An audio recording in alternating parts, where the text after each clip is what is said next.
درود پڑھنے کے فائدے آخرت میں تو ہو گئی، شفاعت ملے گی، آپ کا قرب ملے گا، آپ کے ہاتھوں حوض کوثر پہ پانی ملے گا، لیکن دنیا میں بھی اس کے فائدے ہیں. اور یہ تجربہ شدہ بات ہے کہ جس کی زندگی میں مشکلات آ جائیں، جس کی زندگی میں پریشانیاں آ جائیں، وہ درود شریف کی کثرت کر دے. جو لوگ آپ میں سے عمرے پر گئے، جن کو سعادت اللہ نے نصیب کی، وہ لوگ مسجد قباء بھی گئے ہوں گے. مسجد قباء جانے کا ثواب کتنا ہے کہ جو شخص اپنے گھر سے وضو کر کے چلے، مسجد قباء جائے، وہاں 2 رکعت نماز پڑھے، اس کو پورے عمرے کا ثواب ملتا ہے. یہ ہمیں نبی صلی اللہ علیہ وسلم نے بتایا.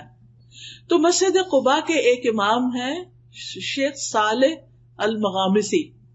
صالح المغامسی جو تھے، ان کے دل میں کوئی تکلیف ہو گئی تو ان کا ہارٹ کا آپریشن ہوا. جب ہارٹ کا آپریشن ہوا، آپریشن تو اچھا ہو گیا، لیکن نیکسٹ ڈے پتا چلا کہ خون واپس دل کے اوپر جم رہا ہے اور بہت خطرناک صورت پیدا ہو گئی ہے اور دوبارہ آپریشن کرنا پڑے گا. اب جب وہ ہوش میں تھے، وہ خوش تھے پہلے کہ میرا آپریشن کامیاب ہو گیا، لیکن انہوں نے دیکھا کہ 10 ڈاکٹر آ گئے اور وہ آپس میں ڈسکشن کر رہے ہیں، تو ان کو سمجھ آئی کہ یہ کوئی مسئلہ گڑبڑ ہے.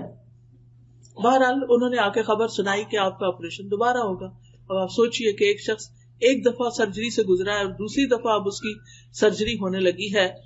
تو اب کیا ہوا کہ کہتے ہیں کہ شیخ یہ خبر سن کے بے ہوش ہو گئے اور کلمہ پڑھنے لگے، اشہد ان لا الہ الا اللہ اشہد ان محمد رسول اللہ. کہ انہیں یہ لگا کہ اب تو میں دوبارہ بچتا نہیں ہوں، میری تو جان جانے والی ہے. اور اس کے ساتھ ہی انہوں نے کہا کہ ٹھیک ہے، آپ آپریشن کرتے تو کر لیجئے. اب ہوا یہ کہ وہاں پر ایک نرس تھی، لبنانی نرس. اس نے دیکھا کہ شیخ بہت پریشان ہے. وہ شیخ سے بڑی متاثر تھی. وہ پتا چلا کہ مسجد قباء کے امام ہے، تو آپ سوچئے کہ اگر ہمیں بھی پتا چلے تو ہم ضرور زیارت ملاقات کے لیے جائیں کہ اتنی بڑی شخصیت آئی ہے. تو نرس کو جب پتا چلا کہ شیخ کا آپریشن دوبارہ ہو رہا ہے اور اتنی بڑی تکلیف دوبارہ اٹھانے لگے ہیں، تو چونکہ لبنانی بھی عرب ہوتے ہیں، تو وہ شیخ سے کہنے لگی، یا صالح صلی علی النبی وربی یفرج. شیخ صالح تم درود کیوں نہیں پڑھتے؟ اللہ مشکل آسان کر دے گا. سبحان اللہ. شیخ نے اسی وقت شروع کر دیا، اللہم صلی علی محمد وعلی آل محمد، اللہم صلی علی محمد وعلی آل محمد. پڑھنا شروع کر دیا. شیخ اپنا یہ قصہ خود سناتے ہیں صحیح ہونے کے بعد، قسم اٹھا کے کہ کوئی چیز اندر تبدیل ہو گئی. یہ درود پڑھ رہے تھے اور کوئی چیز اندر تبدیل ہو گئی، اور جو میرے آپریشن کے لیے سارا تیاری کر کے رکھی ہوئی تھی وہ دھری کی دھری رہ گئی. یعنی کہ اینڈ میں دوبارہ انہوں نے جب ہارٹ کو سکین کیا ہوگا یا جو بھی اللہ جانے کیا، جب انہوں نے الٹرا ساؤنڈ کی اسکرین دیکھی تو حیران ہو گئے کہ یہ تو سب کچھ ٹھیک ہو گیا ہے، سب تبدیل ہو گیا اندر، تب ضرورت نہیں رہی. اور شیخ اس وقت پھر رونا شروع ہو گئے کہ یہ درود شریف کی برکت سے ہوا. تو آپ دیکھیے کہ یہ کسی عام انسان کا قصہ نہیں ہے. شیخ ہیں جو خود لوگوں کو ہر وقت تعلیم دیتے ہیں. ان کے اتنے بے شمار لیکچر ہیں. میں ہر ہفتے ان کے لیکچر، جب میں تدبر قرآن ویکینڈ پہ میری کلاس ہوتی ہے قرآن مجید کی تفسیر کی، تو میں ان کو ضرور سنتی ہوں. اور اب تو ویک ڈیز میں بھی ہو رہی، تو الحمدللہ اللہ نے موقع دیا. تو ماشاءاللہ یہ اتنی اچھی قرآن کی تفسیر کرتے ہیں، عربی میں ہوتی ہے آبویسلی، اتنی اچھی تفسیر کرتے ہیں کہ بالکل نئے طریقے سے چیزیں سمجھ میں آتی ہیں. اب ایک شخص جو اتنا بڑا عالم ہو، کسی معمولی شخص کو کوئی مسجد قباء کا امام نہیں لگایا جاتا. اس کا علم، اس کا تجربہ، اس کے کریڈینشلز کیسے ہوں گے. لیکن ہوتا یہ ہے کہ ہم سب انسان ہیں. کوئی کتنا بھی نیک ہو، کوئی کسی بھی درجے پہ پہنچا ہوا ہو، کوئی کسی بھی مقام پہ ہو، یاد نہیں رہتا. اور خاص طور پہ جب تکلیف پریشانی آتی ہے تو بھول جاتے ہیں کہ اس وقت ہم درود بھی پڑھ سکتے ہیں.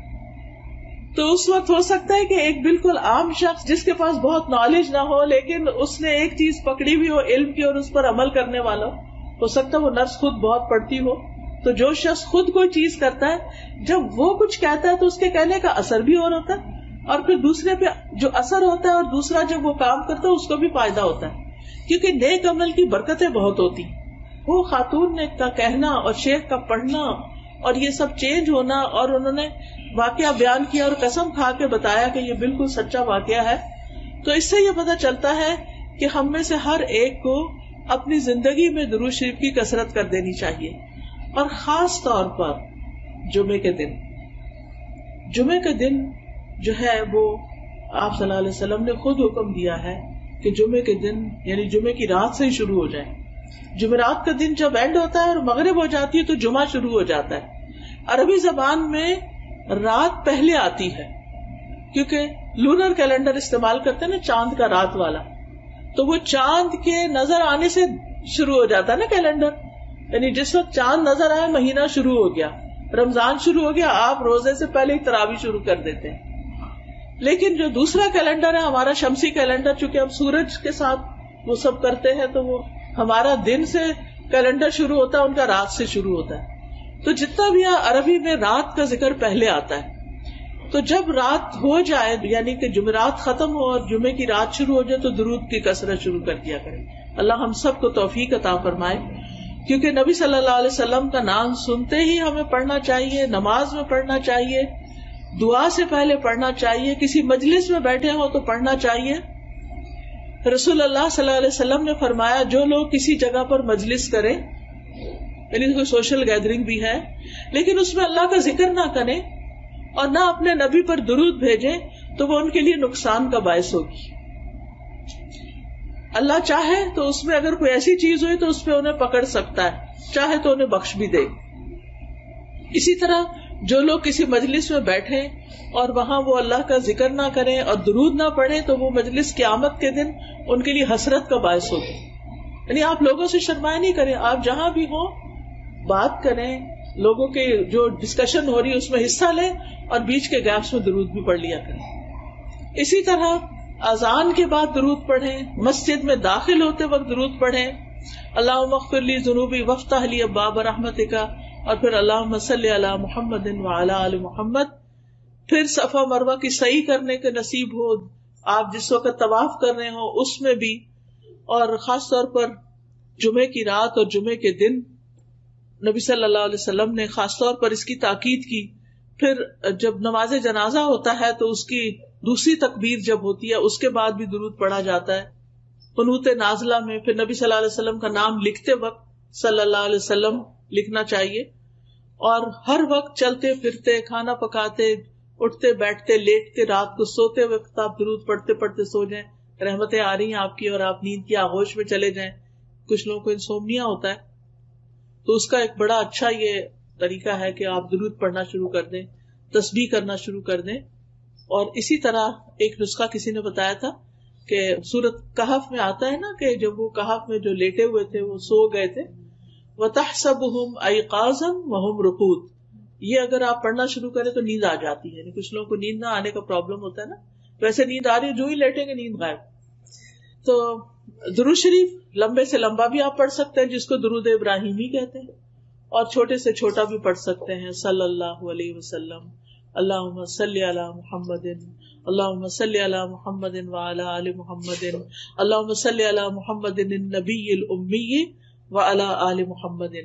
اور آل کا ذکر اس لیے کرتے ہیں کیونکہ آپ کی آل اولاد نے, آپ کی ازواج, آپ کی ذریت, انہوں نے بھی نبی صلی اللہ علیہ وسلم کے ساتھ دین کے لیے بہت سی قربانیاں کی, تو ان کا بھی حق بنتا ہے کہ ان کو بھی ساتھ دعاؤں میں شریک رکھا جائے. اور پھر آپ دیکھیے کہ نبی صلی اللہ علیہ وسلم پر سلام بھی بھیجنا چاہیے, اور یہ ہم خاص طور پر جب التحیات پڑھتے ہیں تو اس میں سلام آتا ہے, السلام علیکہ ایھا النبی ورحمۃ اللہ وبرکاتہ, السلام علینا وعلی عباد اللہ الصالحین. اور جب ہم اللہم صلی وسلم کہتے ہیں نا, سلم, تو یہ سلام ہوتا ہے. تو یہ والا درود جب آپ پڑھتے ہیں نا, اللہم صلی وسلم وبارک علی نبینا محمد, تو یہ بہت جامع سے الفاظ ہیں اور اس میں درود اور سلام سبھی کچھ آ جاتا ہے.